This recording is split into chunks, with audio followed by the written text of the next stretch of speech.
നമസ്കാരം. മലയാളി വാർത്ത ഇൻസൈഡിലേക്ക് സ്വാഗതം. ഗതാഗത വകുപ്പ് മന്ത്രി കെ.ബി. ഗണേഷ് കുമാറിനെതിരെ അത്യന്തം ഗുരുതര സ്വഭാവമുള്ള ചില ആരോപണങ്ങളായിരുന്നു കഴിഞ്ഞ ദിവസം ഭാര്യ ബിന്ദു മേനോൻ ഉന്നയിച്ചത്. മാർച്ച് 9 മാധ്യമങ്ങൾക്ക് മുന്നിലേക്ക് എത്തിയത്. വിവാഹം കഴിഞ്ഞ വർഷം മുതൽ ഇന്നുവരെ കുടുംബജീവിതത്തിൽ ഉണ്ടായിട്ടുള്ള പ്രശ്നങ്ങൾ, അതിനെക്കുറിച്ചായിരുന്നു അവർ എടുത്തു പറഞ്ഞത്. ഇക്കഴിഞ്ഞ ശനിയാഴ്ച മറ്റൊരു സ്ത്രീയോടൊപ്പം അരുതാത്ത സാഹചര്യത്തിൽ ഭർത്താവിനെ കണ്ടു. അതിനെ ചൊല്ലിയാണ് ഈ പ്രശ്നങ്ങൾ ഉടലെടുത്തതെന്നും പറയുന്നു. എന്നാൽ സംഗതി വിവാദമായി, മാധ്യമങ്ങളിലൂടെ വാർത്തയായി. പിറകെ ഭാര്യയോട് മാപ്പ് പറഞ്ഞ് പ്രശ്നം ഒത്തുതീർപ്പിലേക്ക് എത്തിച്ചു ഗണേഷ് കുമാർ. മുൻ ഭാര്യ യാമിനി തങ്കച്ചിയുടെ പരാതിയെ തുടർന്നൊരിക്കൽ മന്ത്രിസ്ഥാനം തന്നെ രാജിവെക്കേണ്ടി വന്ന ഗണേഷ് കുമാർ സമാനമായി മറ്റൊരു സാഹചര്യത്തിൽ വീണ്ടും അതിനായി മുതിർന്നേക്കുമെന്ന തരത്തിൽ ചില പ്രചാരണങ്ങൾ ഉയർന്നു കേട്ടു. അതിനെ പാടെ തച്ചു തകർത്ത് രാജിയില്ല, താൻ ഇനിയും മന്ത്രിയാണ്, താൻ ഇനിയും പത്നാപുരത്ത് മത്സരിക്കുമെന്ന രീതിയിൽ ഗണേഷ് കുമാർ പ്രഖ്യാപനങ്ങൾ നടത്തി. എന്നാൽ ഈ സാഹചര്യത്തിൽ ഇതിനു മുൻപ് ലൈംഗിക ആരോപണ വിഷയവുമായി ബന്ധപ്പെട്ട് ഏറെ പ്രതിസന്ധിയിലായ പാലക്കാട് എം.എൽ.എ. രാഹുൽ മാങ്കൂട്ടത്തിൽ കിട്ടിയ അവസരം നന്നായി തന്നെ ഒന്ന് മുതലെടുത്തു. കഴിഞ്ഞ ദിവസം മന്ത്രി ഗണേഷ് കുമാറിനെ കണക്കിന് തന്നെയായിരുന്നു പൊതിരെ തല്ലിയത്. എന്നാൽ ആ തല്ലലിന് പിന്നാലെ രാഹുലിനുള്ള പണി കൂടി അണിയറയിൽ ബാക്കിയിരിക്കുന്നു എന്നുള്ളത് ഒരുപക്ഷെ മറന്നിട്ടുണ്ടാകും. അത്തരത്തിലൊരു പണി തന്നെയാണ് ഇപ്പോൾ പുറത്തു വരുന്നത്. കഴിഞ്ഞ ദിവസം രാഹുലിൻ്റെ ജാമ്യ വ്യവസ്ഥ അത് റദ്ദാക്കണം എന്നാവശ്യപ്പെട്ടുകൊണ്ട് അതിജീവിത കോടതിയിൽ എത്തിയതും അതിനെക്കുറിച്ചുള്ള വാർത്തയും ഒക്കെ തന്നെ പുറത്തു വന്നിരുന്നു. സമാന കേസുകളിൽ പ്രതിയായിട്ടുള്ളതാണ്. ഒരു പോക്സോ കേസ് അടക്കം ഇയാൾക്ക് മേൽ ആരോപിക്കപ്പെട്ടിട്ടുണ്ട്. 18 വയസ്സിന് താഴെയുള്ള ഒരു പെൺകുട്ടിയെ അടക്കം ഇയാൾ ബലാത്സംഗം ചെയ്തു എന്ന തരത്തിലുള്ള ആക്ഷേപങ്ങളൊക്കെ തന്നെ രാഹുൽ മാങ്കൂട്ടത്തിനെതിരെ ഉയർന്നു കേട്ടതാണ്. ഇതിന് പിറകെയാണ് ഇപ്പോൾ രാഹുലിൻ്റെ രണ്ടാമത്തെ പീഡന പരാതി കൊടുത്ത ബംഗളൂരു സ്വദേശിനിയായ യുവതി രാഹുലിൻ്റെ ജാമ്യ വ്യവസ്ഥ റദ്ദാക്കണമെന്ന് ആവശ്യപ്പെട്ടിരിക്കുന്നത്. കോടതിയിൽ രഹസ്യമൊഴി നൽകിയതിൻ്റെ പിറ്റേ ദിവസം തന്നെ രാഹുൽ തന്നെ ബന്ധപ്പെടാൻ ഭയപ്പെടുത്താൻ ശ്രമിച്ചുവെന്നാണ് ഇപ്പോൾ പ്രോസിക്യൂഷൻ കോടതിയിൽ പറയുന്നത്. കേസിൽ രാഹുലിന് അനുവദിച്ച ജാമ്യം റദ്ദാക്കണമെന്നാവശ്യപ്പെട്ട് പ്രോസിക്യൂഷൻ സമർപ്പിച്ച ഹർജിയുടെ പ്രാരംഭവാദത്തിലാണ് ഈ പ്രോസിക്യൂട്ടർ കല്ലമ്പള്ളി മനു ഇക്കാര്യം കോടതിയുടെ ശ്രദ്ധയിൽപ്പെടുത്തിയത്. പരാതിക്കാരിയെ ബന്ധപ്പെടരുത്, പരാതിക്കാരിയെ ഒരു തരത്തിലും ഭീഷണിപ്പെടുത്തരുത് എന്നൊക്കെ തന്നെ കർശന ഉപാധി മുന്നോട്ട് വയ്ക്കുമ്പോൾ പരാതിക്കാരിയെ ഭയപ്പെടുത്തി കേസിൽ നിന്നും പിന്തിരിപ്പിക്കാൻ രാഹുൽ മാങ്കൂട്ടത്തിൽ ശ്രമിച്ചെന്നും അതായിരുന്നു ലക്ഷ്യമെന്നുമാണ് പ്രോസിക്യൂഷൻ ആരോപിക്കുന്നത്. ക്രൂരമായി പീഡനത്തിനിരയാക്കപ്പെട്ട പെൺകുട്ടി രാഹുലിനെ ഭയന്ന് KPCCയിൽ അന്ന് പരാതി കൊടുത്തതാണ്. രാഹുൽ ജാമ്യവ്യവസ്ഥ ലംഘിച്ചുവെന്ന് മാത്രമല്ല, കോടതിയുടെ നിർദ്ദേശങ്ങൾ പാലിച്ചില്ല എന്നുകൂടി പ്രോസിക്യൂഷൻ പറയുന്നു. അവിവാഹിതയായ 21-കാരിയെ ഹോം സ്റ്റേയിൽ കൊണ്ടുപോയി നിരവധി തവണയായിരുന്നു ഇയാൾ ബലാത്സംഗം ചെയ്തതായി ആരോപിക്കുന്നത്. ശാരീരിക മുറിവുകൾ ഏൽപ്പിച്ചു എന്നുള്ള ഗുരുതരമായ കേസിൽ ഇരയെ ബന്ധപ്പെടാൻ പാടില്ലെന്ന കർശന വ്യവസ്ഥയോടെ ജാമ്യം കൊടുത്തിട്ട് പോലും അതിനെ ധിക്കരിക്കുകയാണ് രാഹുൽ ചെയ്തത്. ജില്ലാ കോടതി മുൻകൂർ ജാമ്യം അനുവദിക്കുമ്പോൾ നൽകിയിരുന്ന 5ാമത്തെ വ്യവസ്ഥയാണ് പ്രതി ലംഘിച്ചത്.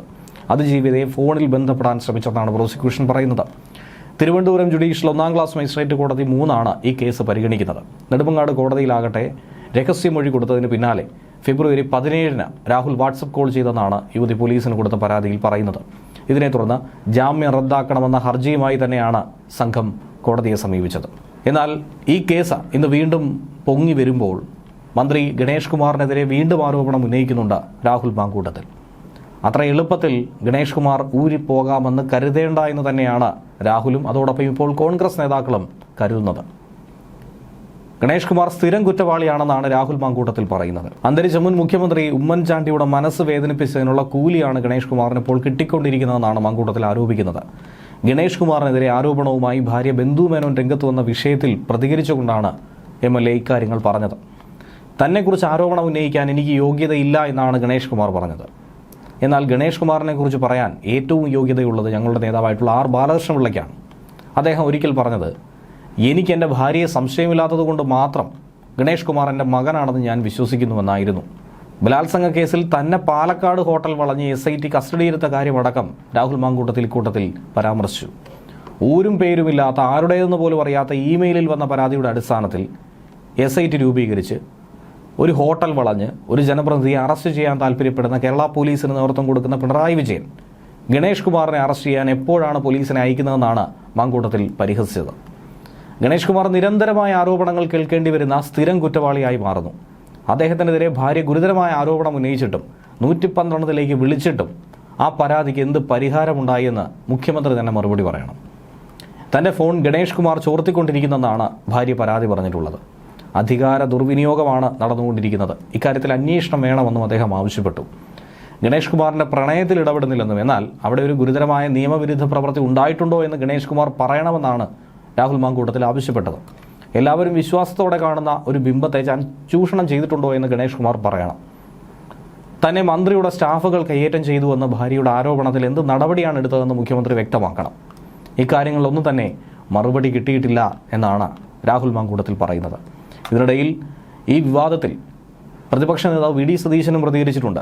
ഗണേഷ് കുമാറല്ല, മുഖ്യമന്ത്രിയാണ് ഇവിടെ നാണം കെട്ട് പിന്നോട്ട് പോയതെന്നും അതിജീവിതയ്ക്ക് ഐക്യദാർഢ്യം അറിയിച്ചുകൊണ്ടുള്ള കപ്പിനി മുഖ്യമന്ത്രി ഉയർത്തിക്കാട്ടരുതെന്നാണ് വി ഡി സതീശൻ പരിഹസിക്കുന്നത്. അതായിരിക്കും ഇനി UDFന്റെ പ്രചാരണ ചിത്രം. ഗുരുതരമായ ആരോപണങ്ങളാണ് ഉയർന്നു വന്നത്. അതിൽ പോലീസ് അന്വേഷണത്തിൽ തെളിയേണ്ട കാര്യങ്ങളേറെ. സംഭവത്തിൽ കേസെടുക്കണം, ഗണേഷിന്റെ രാജിയും ചോദിച്ചു വാങ്ങണം. അതൊന്നും ചെയ്തില്ല. ഉമ്മൻചാണ്ടി സർക്കാരിന്റെ കാലത്ത് ആരോപണം ഉയർന്നപ്പോൾ ഗണേഷ് കുമാറിന്റെ രാജി പിണറായി ആവശ്യപ്പെട്ടിരുന്നു. ഇപ്പോൾ ജനങ്ങൾക്ക് മുന്നിൽ മുഖ്യമന്ത്രിയും CPM-ഉം തുറന്നു കാട്ടപ്പെട്ടു. കോൺഗ്രസിന്റെ പ്രവൃത്തിയും വാക്കും ഒന്നാണെന്ന് പറഞ്ഞ സതീശൻ കുറ്റം നടന്നെന്നറിഞ്ഞാൽ പോലീസ് ചെയ്യേണ്ടത് എന്താണെന്ന ചോദ്യവും ഉയർത്തി. മന്ത്രി ഗണേഷ് കുമാറിനെ വാളകത്തെ വീട്ടിൽ കാണാൻ പാടില്ലാത്ത സാഹചര്യത്തിൽ കണ്ടെന്ന ഭാര്യയുടെ വെളിപ്പെടുത്തൽ അങ്ങനെ വലിയ വിവാദങ്ങൾക്ക് വഴിവെച്ചതിന് പിന്നാലെയാണ് കാര്യങ്ങൾ ഇത്തരത്തിൽ അവസാനിച്ചിരിക്കുന്നത്. ഗണേഷിന്റെ രാജി ആവശ്യപ്പെട്ടുകൊണ്ട് പ്രതിപക്ഷം രംഗത്തെത്തിയെങ്കിലും ബിന്ദു മേനോനെ വിളിച്ച് ക്ഷമാപണം നടത്തിയ പ്രശ്നങ്ങൾ ഗണേഷ് കുമാർ അതിന് മുന്നേ തന്നെ ഒത്തുതീർപ്പാക്കി. പിന്നാലെ മുഖ്യമന്ത്രി പിണറായി വിജയനെ നേരിട്ട് കണ്ട് കാര്യങ്ങൾ വിശദീകരിച്ചു. പ്രതിപക്ഷം ശക്തമായ വിമർശനം ഉന്നയിക്കുമ്പോഴും അതിനെ ശക്തമായി നേരിട്ട് കൊണ്ട് തന്നെയാണ് ഗണേഷ് കുമാർ രംഗത്ത് വരുന്നത്. രാഹുൽ മാങ്കൂട്ടത്തിനെതിരായിട്ടുള്ള ബലാത്സംഗ കേസിൽ പ്രത്യേക സംഘത്തെ നിയോഗിച്ച് നടപടി വേഗത്തിലാക്കിയ സർക്കാർ ഗണേഷിന്റെ വിഷയത്തിൽ എന്ത് ചെയ്തെന്ന ചോദ്യം തിരഞ്ഞെടുപ്പ് പ്രചാരണത്തിൽ ഉയർത്താനാണ് പ്രതിപക്ഷം തീരുമാനിക്കുന്നത്.